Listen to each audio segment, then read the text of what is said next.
유명한 심리학자로 알려진 그 마틴 셀리그먼이라는 사람이 그 학습된 무기력이라는 이론을 발표했죠. 자신이 전혀 제어할 수 없다고 느끼는 특정한 환경에 지속적으로 놓여있던 사람은 그 환경을 바꿀 아주 쉬운 방법이 생겨도 결국에 아무것도 시도하지 못하고 이 무기력한 상태에 머물게 된다라는 이론이라는 걸 우린 잘 알고 있습니다. 예를 들어서 하루 종일 지독한 소음이 나는 방에 갇혀서 아무것도 할 수 없다라고 주입받은 피실험자들은 그 환경에 줄곧 갇혀서 정말 아주 단순한 이 철자법 테스트조차도 수행하지 못하게 되었다라고 얘기하고 있고요. 그리고 간단히 버튼을 눌러서 소음을 없앨 수 있는 상황이 주어져도 그저 그 소음 속에서 고통스러워하고만 있다라고 그렇게 실험 결과가 나오게 되었습니다.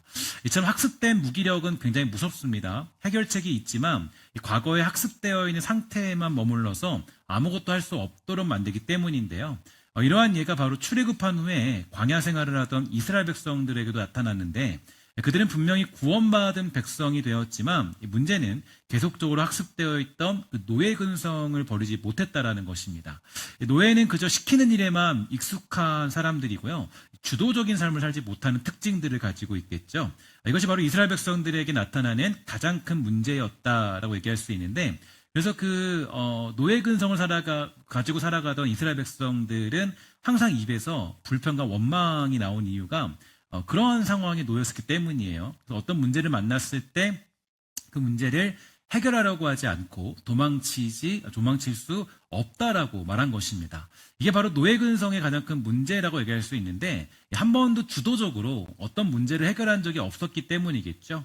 우리 주변에도 언제나 이 불평과 원망에 사로잡혀 있는 사람들이 있습니다. 불평과 원망에 사로잡혀 있는 이유, 그것은 바로 과거라는 시점에 얽매여 있기 때문이라고 얘기할 수 있는데요. 그러나 예수 믿는 우리들은 이 과거를 벗어버리고 새로운 인생으로 거듭날 필요가 있다는 거겠죠. 사도 바울은 에베소서 4장 22절에서 우리에게 다음과 같이 선포했습니다. 함께 다 같이 읽도록 하겠습니다. 시작. 너희는 유혹의 욕심을 따라 썩어져가는 구습을 쫓는 옛사람을 벗어버리고 오직 성령으로 새롭게 되어 하나님을 따라 의와 진리의 거룩함으로 지으심을 받은 새 사람을 입으라. 아멘. 우리에게 말씀해주고 있기를 새로운 사람을 입어라, 새로운 사람으로 변화되어라 이렇게 강조해주고 있는데요. 인생에 찾아오는 여러 가지 일들을 말미암아 생겨나는 불평과 원망에서 벗어나는 방법은 성령으로 새롭게 되어서 새로운 인생, 새로운 가치관과 새로운 세계관을 가지고 살아가는 것이 바로 그런 것을 이길 수 있는 방법이 되는 것입니다. 이게 바로 진정한 그리스도인의 변화이며 승리하는 능력인데 제가 이 학습된 무기력에 대해서 여러분에게 말씀드리면서 동시에 말씀드리고 싶은 것은 뭐냐면 이 마틴 셀리그먼이 그 학습된 무기력을 학계에 발표한 지 수십 년이 지난 후에 또 한 가지 발표한 이론은 바로 학습된 행복감이라는 그런 이론이었습니다. 그것은 바로 무기력과 절망의 감정이 반복됨으로써 그게 더욱더 강화되는 것과 마찬가지로 행복감이나 긍정적인 감정 역시 반복이 되고 될수록 나중에는 더욱더 빈번하고 쉽게 행복해질 수 있다라는 그런 이론도 발표가 되었는데요. 한마디로 이 무기력과 행복도 모두가 학습되고 전염이 된다라는 것을 의미해주고 있는 것입니다. 그래서 우리가 매일같이 하나님 말씀을 묵상하는 일은 굉장히 중요한 일이에요. 그 말씀을 왜 매일 묵상해야 되는가 보면 그 말씀을 매일같이 묵상할 때 그 말씀이 나에게 학습이 되고 나에게 그렇게 승리의 기쁨과 능력들을 허락해 주기 때문입니다. 저는 무엇보다 여러분의 인생에서 벌어지는 영적 싸움에서 승리하는 일들이 아주 자주 일어나게 되기를 주의 이름으로 간절히 소망합니다. 정말 그래서 오늘 본문에서 예수님은 사단의 유혹을 이겨내셨고 그 악한 자를 하나님의 말씀으로 이겨내셨죠. 우리도 이 말씀을 의지하여서 그 악한 자들의 공격을 이겨내는 경험들을 쟁취하는 삶, 우리의 삶은 패배하는 삶이 아니라 그 악한 자들을 충분히 이겨낼 수 있는 근거를 가진 사람들의 모습이라는 것을 기억할 필요가 있습니다. 우리는 승리할 이유를 가지고 있고요. 또 우리는 패배하지 않고 어떠한 순간에도 좌절하지 않을 충분한 이유를 가지고 있는 사람들이죠. 예수님께서 그 악한 자를 완벽하게 이겨내셨기 때문입니다. 근데 많은 사람들이 이상하게도 예수를 믿고 있음에도 불구하고 영적인 승리의 경험들을 별로 가지고 있지 않다라는 거예요. 그래서 해보지도 않고 난 안 된다, 승리할 수 없다, 무기력한 패배감에 빠져서 살아갈 때가 얼마나 많은지 모르겠어요. 그러나 우리는 승리할 수 있다라는 걸 성경은 누누이 증명해주고 있습니다. 그동안 우리의 육체는 악한 자의 노예로 살아오는 그런 삶의 모습들이었지만 우리 예수님은 그러한 우리를 하나님 자녀 삼아 주셨고, 그러니까 오늘부터 우리는 어떠한 순간을 만나도 좌절하지 않고 도전하고 승리하고 변화되어서 그 새로운 인생을 살아갈 이유와 능력들을 가지고 있는 것입니다. 여러분, 축복하는 것은 영적인 승리를 향해서 그 놀라운 승리의 함성을 가지고 살아갈 줄 아는 담대함들이, 또 그러한 경험들이 우리 신성교회를 통하여서 여러분의 인생 속에서 마음껏 나타나는 축복의 역사가 일어나게 되기를 주의 이름으로 간절히 소망합니다.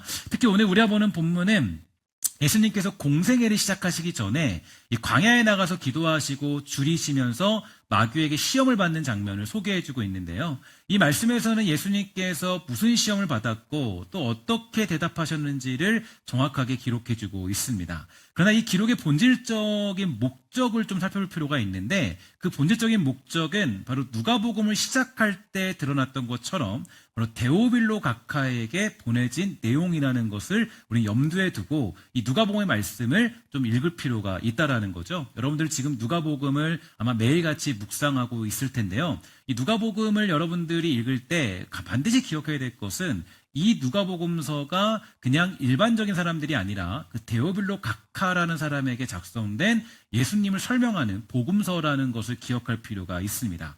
이 데오빌로 각하가 누구인지는 정확하게 나타나고 있지는 않지만 이 당시에 로마 고관 정도의 직위에 있었을 것이라고 예측하고 있고요, 추측하고 있고요.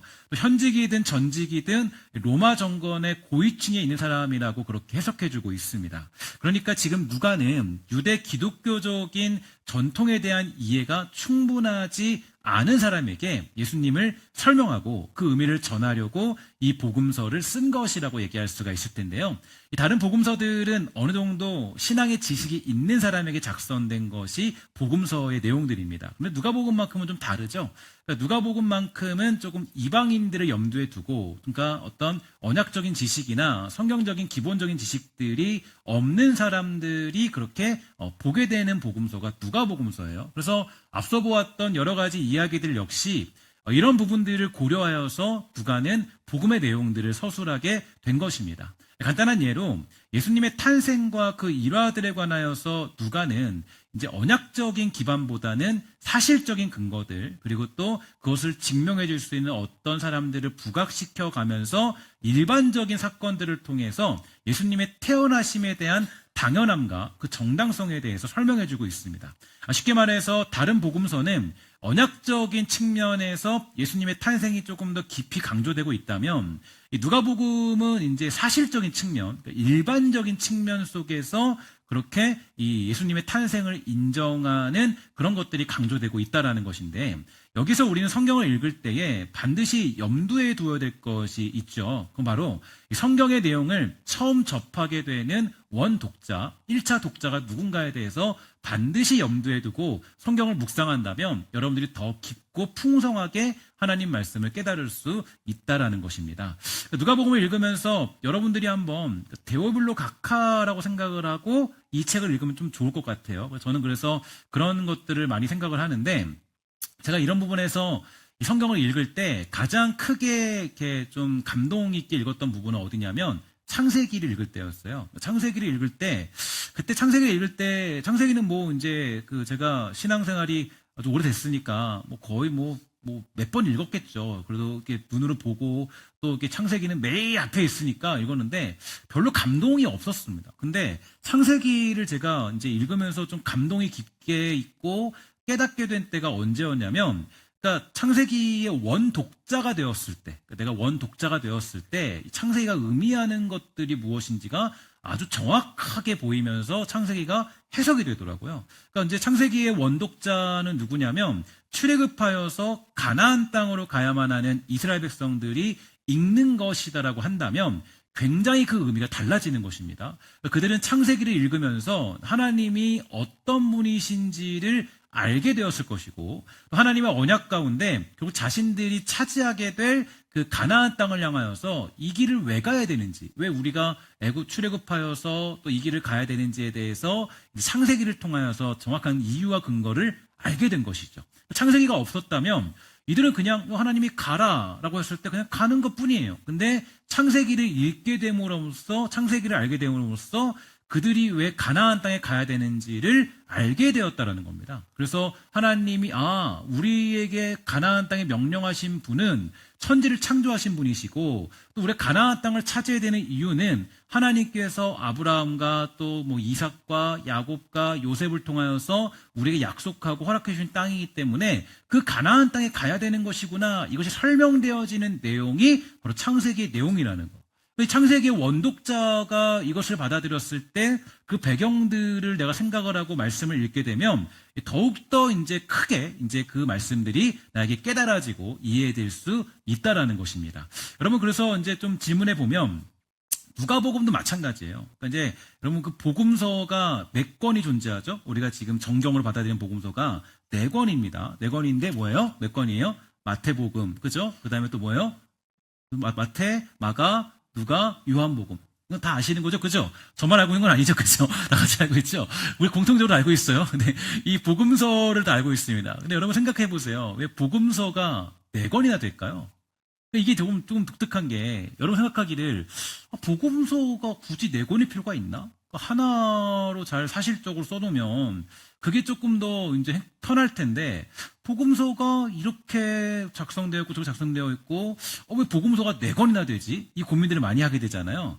근데 이제 복음서를 받아들이는 대상들이 다르기 때문이에요. 예수님에 대한 이야기를 전달해 줘야 되는데 그 복음서를 받아들이는 대상들이 다르기 때문에 이 복음서가 이렇게 작성이 된 것이라고 볼 수 있죠. 그러니까 뭐 쉽게 표현해서 제가 이 수요 예배에 전하는 메시지의 그 강도가 다르고, 주일날 여러분들에게 그 말씀을 전하는 이 메시지가 다르고, 주일 저녁에 전달하는 메시지가 다르고, 새벽에 전하는 메시지가 이제 서로 이제 다른 강도, 어떤 다른 대상들이 다르기 때문에 예수님에 대해서 선포하고 이야기하지만 조금 다른 방식으로 설교하는 것과 똑같은 것입니다. 쉽게 표현해서 여러분, 그 마태복음은 복음서를 받아들이는 대상들이 유대인들이었습니다. 그 유대인들이었으니까 일단 언약적인 지식이 굉장히 충만하겠죠. 근데 그런 것들을 강조해서 예수님이 누구신가에 대해서 설명해 주면 조금 더 예수님에 대해 설명이 가능할 것이고요. 그리고 마가복음은 이제 누구에게 대상이 되었냐면, 여러분 저랑 제가 마가복음 되게 깊게 한 거의 1년간 설교를 했는데, 뭐 기억이 나시는 분들이 계실 것 같아요. 다 기억나실 것 같은데, 어쨌든 간에 저는 이제 분명히 말씀드리기를, 마가복음서는 이제 여러 가지 해석들이 있겠지만, 마가복음서는 이 핍박받는 그리스도인들을 향해서 예수님이 누구신가에 대해서 다시 한번 상기시켜주는 내용입니다. 그래서 좀 짧죠. 좀 짧은 이유가 어딨냐면 핵심적인 내용들만 그들에게 전달해 준 거예요. 그러니까 우리들도 하나님과의 만남을 경험한 기억들이 짧잖아요. 그것들이 이제 조금 시간이 지나면 잊어버리잖아요. 분명히 내가 10년 전에 주님 만난 것 같은데 가물가물해지고 막 그럴 때가 있잖아요. 그러니까 그때의 기억들이 잊어버리면 자꾸 믿음들이 흔들리는 거예요. 그래서 이제 초대교회 사람들도 막 그런 핍박을 받을 때 도망치고 막 떠나니까, 그때 이제 다시 한번 예수님이 누구신가에 대해서 마가가 정확하게 다시 한번 기술해서 그들이 기억하는 예수님에 대해서 설명을 해준 것이고, 요한복음도 마찬가지입니다. 요한복음도 이제 그 유대인들을 대상으로 작성되어 있는데, 문제는 뭐냐면 그 당시에 유행했던 세계관이 있었는데, 그 세계관은 영지주의입니다.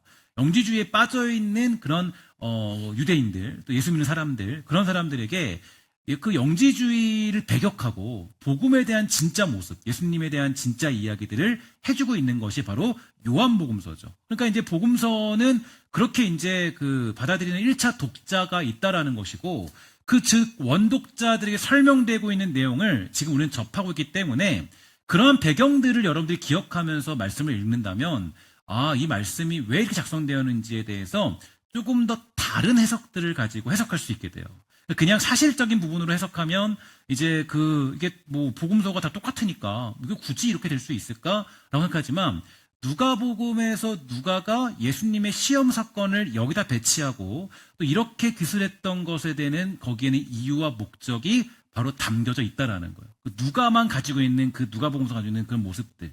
그런 면에서 오늘 우리가 보고 있는 예수님의 시험 사건으로 인해서 이 데오빌로가 알게 된 가장 놀라운 사실, 누가가 그 데오빌로에게 전달하고자 하는 메시지는 돌을 떡으로 만들 수 있는 그런 능력, 또 세상의 권위와 영광을 줄 수 있는 그런 권세, 그 높은 곳에서 뛰어내려도 천사들을 보내어서 안전하게 지킬 수 있는 그러한 질서, 이러한 질서들이 존재하고 있다라는 것에 다분히 그 데오빌로 각하는 이 충격적인 그런 모습들로 접할 수밖에 없었을 것입니다. 궁극적으로는 현재 보이는 세계가 있고 보이지 않는 세계가 있다라는 것에 대해서 굉장히 크게 다가왔을 수 있겠는데요. 보이지 않는 세계다라고 얘기하면 꼭 우리는 무슨 귀신들이 존재하고 악한 영들이 존재하는 그런 것들을 생각하는데 꼭 그런 것들만을 의미하는 것은 아닙니다. 우리가 잘 알고 있는 C.S. 루이스라는 사람이 이렇게 얘기했어요. 귀신에 대해서 두 가지의 우리들은 극단적인 편견을 가지고 있다. 첫 번째로는 귀신이라는 존재를 지나치게 믿는 것이고, 두 번째로는 아예 귀신을 믿지 않는 것이다. 이렇게 얘기했는데, C.S. 루이스는 귀신을 지나치게 믿게 되면 그 두려움을 통해서 귀신이 지배하기에 아주 좋은 사람이 되지만, 귀신을 안 믿는 사람은 그야말로 귀신이 공략하기에 아주 좋은 대상이 된다라고 지적하게 된 것입니다. 분명 우리가 살아가는 세계가 존재하지만 보이지 않는 어떤 세계가 있다라는 것에 대해서 성경은 누누이 증거해주고 있는데요. 오늘 본문에서 예수님이 시험을 당하는 장면만을 보아도 악한 영은 분명히 존재하고 그 악한 영이 심지어 하나님의 아들이신 예수님조차도 시험하는 능력을 가지고 있다라고 나타나 있습니다. 그러니까 우리는 그러한 존재를 무시할 수 없겠죠. 당연히 그 악한 영을 대적하고 몰아내는 것이야말로 그리스도인으로서 우리가 이 땅 가운데 살아가는 방법이 되는 줄 믿습니다. 여러분 혹시라도 이 땅 살아갈 때 악한 영들의 공격이 있다면 주 예수 그리스도의 이름을 의지하여서 그 악한 영의 공격을 물리칠 줄 아는 믿음의 사람이 다 될 수 있게 되기를 주의 이름으로 간절히 축원합니다. 그래서 우리가 정말 그런 영들에 끌려다니는 존재가 아니라 그 악한 영들을 충분히 능히 이기신 예수님의 사건을 기억하면서 그들을 몰아낼 필요가 있다라는 거예요. 그러나 오늘 누가가 이제 데오빌로 각하에게 전하고 싶은 메시지는 이러한 사실보다는 조금 더 다른 사실에 조금 더 집중을 하고 있습니다. 그러니까 누가가 얘기하고 싶은 건 지금 데오빌로 각하에게 당신이 알고 있는 세계를 해석하는 세계관 말고 다른 세계관이 있다라는 것을 분명하고 있는데요. 그것은 바로 하나님의 뜻과 그분의 일하심, 우리가 대충 감으로 알고 있는 악한 영들까지 이겨내시는 어떤 원리가 존재한다는 것을 알려줍니다. 이 땅에서 가장 중요한 기본 질서라고 한다면 그거 바로 무엇이냐? 당연히 인과율의 법칙이라고 얘기할 수 있을 거예요. 인과율의 법칙이라는 것은 간단히 말해서 원인이 존재하면 결과가 있다라는 것을 얘기하는데 심은 대로 거두게 된다라는 것을 얘기해 주는 것입니다. 중요한 것은 우리 하나님은 그러한 인과율의 법칙에서 넘어 계신 분이 되신다. 하나님은 그러한 법칙에 근거하지 않는다라는 것을 생각해 보아야 됩니다. 하나님의 계획과 그분의 작정하심, 그분의 일하심은 원인으로부터 시작하지 아니하시고 오직 하나님으로부터만 존재하는 것인데요. 쉽게 정리해 보면 우리가 살아갈 때에 여러 가지 일들을 만나게 됩니다. 그 모든 일들이 때로는 하나님과 관련이 있는 것 같기도 하고 없는 것 같기도 한 마음을 들 때가 있는데 하나님이 원망스러운 일도 있고 하나님 때문에 기쁠 때도 있겠죠. 교회가 여러분 즐거울 때도 있는 반면에 교회 다니는 것이 막막할 때도 있게 됩니다. 이 시대가 너무나 악해 보일 때도 있고요. 그냥 평화로워 보일 때도 있죠. 이렇게 수없이 많은 일들을 우리는 만나면서 경험하게 되지만 실은 하나님이 이미 그 모든 것들 속에서 자기의 일들을 이루어 가신다라는 또 다른 세계관이 존재한다는 걸 누가는 설명해주고 있는 것이에요. 이러한 이해가 우리에게 중요한 이유가 있습니다. 그러니까 다른 세계가 존재한다. 그러니까 보이지 않는 그 세계의 법칙들이 이 보이는 세계를 지배하고 있고 이 보이지 않는 그 세계의 법칙들이 보이는 세계를 이끌어가고 있다라는 그 믿음이 중요한 이유는 이러한 사실들을 깨닫게 된다면 저와 여러분들이 살아가는 삶의 자세가 달라질 수 있기 때문이에요. 그러니까 보통 우리들은 이 인과율의 법칙에 따라 살아가면 내가 지금 원하는 결과나 내가 지금 겪고 있는 상황들에 굉장히 집중을 하고 거기에 따라서 나의 어떤 감정이나 생각이나 모든 것들이 다 결정되고 좌지우지 되지만 그러나 하나님의 일하심과 그분의 섭리와 그 어떤 모든 것들을 초월하여 만들어 가시는 하나님의 일들을 믿으며 살아가게 되는 사람들은 결국 무슨 일을 만나도 우리는 소망을 향해 달려갈 수 있는 것이고 결국에는 우리에게 원인이 존재하지 않아도 하나님이 목적하신 대로 우리가 가고 있음을 알고 있기 때문에 어떠한 순간에도 좌절하지 않고 원망하지 않은 삶을 살아가는 굳건한 믿음을 가질 수 있다라는 것이에요. 그러니까 보이지 않는 세계를 믿는 사람들은요 무엇이 있냐면 좌절하지 않아요. 예수 믿는데 좌절한다. 이것은 보이지 않는 세계를 믿지 않는 것과 똑같은 것입니다. 그러니까 어떤 분이 그랬어요. 우리 그리스도인들의 가장 나쁜 죄는 교만한 것보다 좌절하는 것이다. 이렇게 얘기할 정도로 사실 그 하나님의 일하심을 믿으면 어떤 실패를 만나고 문제를 만나도 좌절할 이유를 가지고 있지 않습니다. 왜냐하면 하나님이 어떻게 하십니까? 합력하여서 뭘 이루세요? 선을 이루신다. 근데 이 합력에는 뭐가 있어요? 이 합력에는 여러분들이 성실하게 뭐 하나님 섬기고 또 아니면 또 착하게 누군가를 돕고 또 어떤 뭐 많은 국률 가운데 누구를 사랑하고 뭐 인내하고 그런 좋은 것들도 있겠지만 이 합력에는 뭐가 있냐면 나의 못남과 부족함과 연약함과 문제들, 나의 어떤 죄성들, 수많은 것들이 다 담겨 있는 얘기예요. 근데 하나님이 우리에게 만들어 가시는 일들은 뭐냐? 우리가 그렇게 하지 않았음에도 불구하고 그러니까 우리가 그렇게 좋은 일을 만들어낼 수 있는 어떤 그런 원인들을 제공하지 않았음에도 불구하고 하나님은 어떻게 하신다는 거예요? 합력하여 뭘 이뤄내세요? 선을 이뤄내시는 분이시다. 이게 보이지 않는 세계를 믿는 믿음이에요. 그래서 이 보이지 않는 세계를 믿는 믿음에 관해서 사도 바울이 정확하게 이제 설명한 게 있는데요. 로마서 11장 36절이죠. 이렇게 말씀해주고 있습니다. 다 같이 읽습니다. 시작. 이는 만물이 주에게서 나오고 주로 말미암고 주에게로 돌아감이라 그에게 영광이 세세에 있을지어다. 아멘. 사실 이거는 우리가 이 장로교인이라면 이 11장 36절은 정확하게 우리가 외우고 있어야 돼요. 이게 이 칼빈 신학의 핵심이라고 얘기할 수 있는데, 그러니까 모든 것들의 원인과 결과와 모든 것들 돌아가는 모든 것들, 그러니까 보이지 않는 세계를 이끌어 가시는 하나님의 그 역사 가운데 살아가고 있다. 이게 우리가 이제 믿는 보이는 그 역사가 아니라 우리는 보이지 않는 그 세계, 그것을 믿는 역사 가운데 살아가고 있다라는 믿음. 이 믿음이 아주 우리에게는 가장 중요한 핵심적인 그런 믿음이 될 수 있는 거예요. 그러니까 우리는 어떤 결과에 끌려다니는 존재가 아닌 이유가 지금의 결과가 내가 보기에 옳지 못하다 할지라도 부족하다 할지라도 지금의 문제와 상황들이 내가 기도했던 바가 아니라 할지라도 그렇다 할지라도 뭐예요? 거기에 뭐가 있어요? 하나님의 승리가 있고 우리를 선으로 만들어 가시는 하나님의 뜻이 존재한다라는 거예요. 이게 우리가 믿는 믿음이에요. 그러니까 우리의 모든 삶과 원인과 이유와 목표 지점은 다르지 않아요. 모두가 결국에는 하나님이 되는 것입니다. 하나님으로부터 시작되었고 하나님으로부터 이루어져 가고 하나님께로 돌아가는 것, 그게 바로 하나님의 일하심이고 우리가 살아가고 있는 이 세계의 법칙과는 다른 법칙을 가지고 살아가는 우리들이 가진 고백이 되는 것이에요. 특히나 하나님이 자신의 뜻을 이루어 가실 때 사용하는 궁극적인 원리는 사랑이고 긍휼입니다.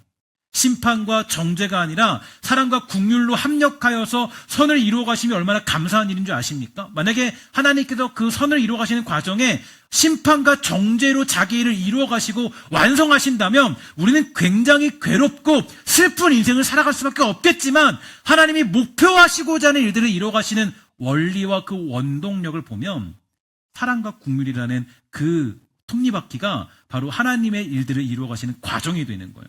그리고 우리가 누리는 것은 어떤 것입니까? 평안한 마음이에요. 그러니까 하나님의 원리가 그 긍휼과 사랑으로 자기 일을 완성하시기 때문에 하나님의 그 일하심을 믿는 사람들은 결국에 내가 누리는 것은 두려운 마음이 아니라 평안한 마음으로 살아가는 그런 삶을 살아가게 되는 거죠. 심지어 오늘 우리가 보는 본문처럼 우리를 무너뜨리고자 하는 악한 자의 공격도 당당히 이겨내심으로 하나님의 손에 붙들린 자들은 하나님이 주시는 평강의 마음들을 가지고 살아갈 수 있게 되는 줄 믿습니다. 축복하는 것은 여러분 혹시라도 두려운 마음을 가지고 있다면 그 두려운 마음을 주는 이는 하나님이 아니요 악한 자임을 기억하고 그 두려운 마음을 몰아내고 하나님이 주시는 평강의 마음들을 누리며 살아가는 복된 성도가 되기를 주의 이름으로 간절히 소망합니다. 더군다나 예수님은 우리를 가리켜서 뭐라고 말씀하셨느냐? 요한복음 15장 15절에 보니까 이렇게 얘기합니다. 함께 있습니다. 시작. 이제부터는 너희를 종이라 하지 아니하리니 종은 주인이 하는 것을 알지 못함이라. 너희를 친구라 하였노니 내가 내 아버지께 들은 것을 다 너희에게 알게 하였음이라. 아멘. 하나님이 자기 일들을 이루어 가시는데 우리를 종으로 대하지 아니하고 친구로 대하신다라고 얘기해주고 있습니다. 하나님이 합력하여 선을 이루어 가시는 그 모든 일들을 가르쳐 주실 때, 그 일들을 여러분과 저를 통해 이루어 가실 때, 그 일들이 우리를 종처럼 부려먹는 것이 아니라 친구처럼 인격적으로 우리를 대하셔서 자기의 일들을 이루어 가신다는 거예요. 뿐만 아니라 성경은 누누이 우리를 비유할 때 바로 부부관계로 설정하면서 우리 신랑 되신 주님, 우리는 뭐예요? 신부로서 살아가는 그 과정. 인격적인 존재로 우리를 세워가고 있어요. 이게 바로 하나님의 나라가 이루어지는 방법이고 원리입니다. 반면에 악한 자들은 어떻게 자신의 뜻을 이루고자 합니까? 오늘 본문을 보면은 말하기를 계속적으로 이 악한 자가 예수님에게 이렇게 얘기합니다. 나에게 불종해라. 인격이 존재하지 않아요. 그러니까 하나님은 우리를 어떻게 우리를 예수 믿게 하세요? 설득하시죠. 설득하신 하나님. 강압적으로 믿게 하지 않으세요. 여러분 예수 믿고 왔을 때 여러분들이 정말 하나님의 강력한 은혜로 오긴 왔지만 예수를 믿게 될 때에 어떤 굉장히 중요한 시점들이 있습니다. 저도 예수를 믿을 때 정말 24살 때 주님 믿었지만 23살 때까지 그때까지 정말 하나님이 저를 그렇다고 너 예수 안 믿으니까 너 어떻게 되고 그렇게 하지 않으셨어요. 기다리고 참고 설득하고 인생을 통해 또 말씀하시고 1년 동안 저는 한참 고민했어요. 하나님 믿어야 되나? 주의 종 살아야 되나? 이게 맞나? 하나님이 저에게 강요하지 않으시더라고요.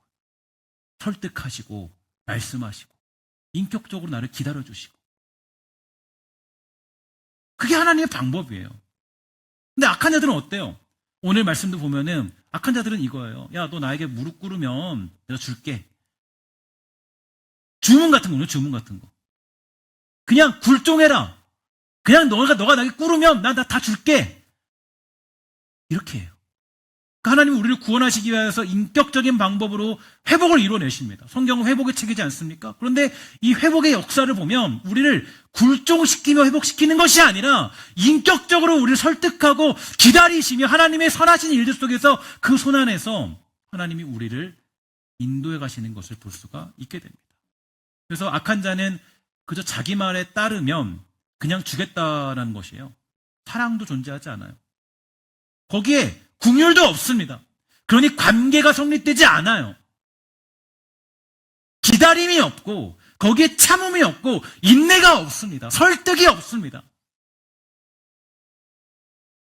그저 너 내 말 따르면 불종하면 그죠? 너 다 줄게. 그러니까 여러분 마치 회사 같은 관계 보면 이게 회사는 인격적인 관계보다 뭐가 먼저예요? 물질이 먼저죠, 그죠? 물질이 먼저예요. 돈을 주면 너 할게, 그죠? 비슷한 관계예요. 그게 세상의 관계예요. 세상은 그거를 편하게 생각해요. 돈 주니까 너 해야지. 돈이니까 해야지. 그러니까 이런 모습들이 우리 오늘 본문에서 우리를 향하여 주는 메시지가 돼요. 저와 여러분들이 이 땅을 살아가면서 여러 가지 만나는 현실과 문제들 속에서도 승리할 수 있는 이유는 우리 하나님이 여러분과 저에게 비인격적이지 아니하시고 인격적인 분이시기 때문에 여전히 연약하고 부족하고 문제 있고 여전히 우리가 하나님 앞에 부끄러워도 우리는 오늘 이 자리에서 하나님을 예배할 수 있는 것입니다. 어느 때는 하나님을 정말 사랑해서 새벽 기도도 열심히 하는데요. 어느 때는 새벽 기도도 안 나와요. 어느 때는 하나님 사랑해서 예배 철저히 드리는데 어느 때는 주님을 예배하지 않는 시간들도 있어요. 일주일에 한 번씩 예배하고. 그럼에도 불구하고 하나님이 우리를 박대하지 않으십니다. 우리가 매일같이 똑같지 않은데 하나님이 우리를 비난하거나 정죄하지 않으세요. 왜냐 하나님은 우리를 인격적으로 대하시기 때문에. 우리가 부족하고 못나고 연약하고 때로는 실수하고 여러 문제들을 일으키며 살아간다 할지라도 여전히 하나님의 자녀라는 사실은 변함이 없고 하나님의 사랑과 그 손길 안에 살아갈 수 있는 이유는 하나님이 저와 여러분 우리들을 인격적으로 대하시는 분이기 때문입니다. 만약 하나님이 우리를 인격적으로 대하지 않는다면 어떤 일이 벌어질까요? 회사에서는 일 못하면 어떻게 합니까? 삭감, 그죠? 삭감, 해고. 인격이 담겨있지 않기 때문입니다. 하나님 앞에 조금 부족하면 실수하면 하나님 앞에 설 수 없을 것이에요. 지키는 것에 이루어내는 것에 모든 것이 집중되어 있으면 결국에 그것은 비인격이 담겨있는 모습들이에요. 그러나 하나님과 우리는 인격적인 관계 속에 있습니다. 그러니까 누가가 설명하고 싶은 내용이 이 내용인 거예요. 그냥 뭐 예수 믿어라, 그냥 예수님이 최고다, 이 얘기가 아니라 우리가 믿고 있는 그 믿음이라는 것은 바로 이런 것이고, 우리가 믿고 있는 고백은 바로 이 인격적인 하나님을 믿음으로 말미암아 그 인격적인 하나님께서 보내주신 분이 바로 예수 그리스도다라는 걸 증명하는 게 누가복음서의 내용이 되는 거죠. 예를 들어서 이것이 되게 중요한 이유는, 여러분들이 자녀들과 뭐 아니면 남편과 아내와 이런저런 일들로 싸울 때가 있죠.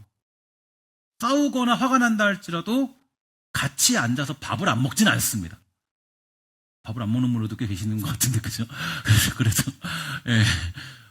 싸워도 밥을 먹어야 정상인 건 맞죠? 근데 요즘에는 밥을 잘 안 먹기도 하는 것 같아요, 그죠?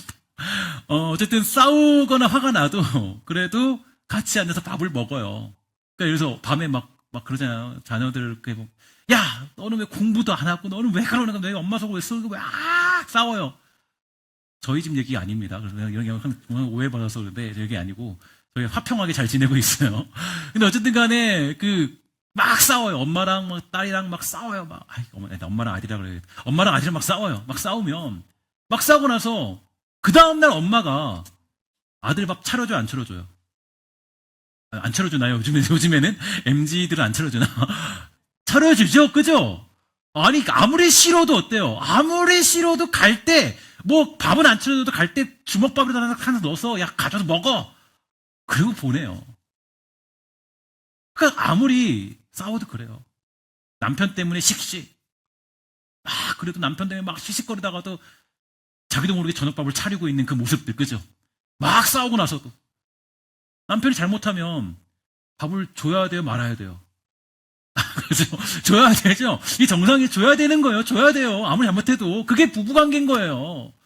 잘못했다고 밥 안 주면 회사지, 그게. 그죠? 잘못해도 밥 줘야죠. 빨래도 하고 같이 청소도 하고. 그게 뭐예요? 그게 인격적인 관계라는 거예요. 함께 이해한다. 넉넉하게 받아들인다. 연약함도 내가 받아들일 수 있다. 그죠? 하나님과 우리의 관계도 마찬가지입니다.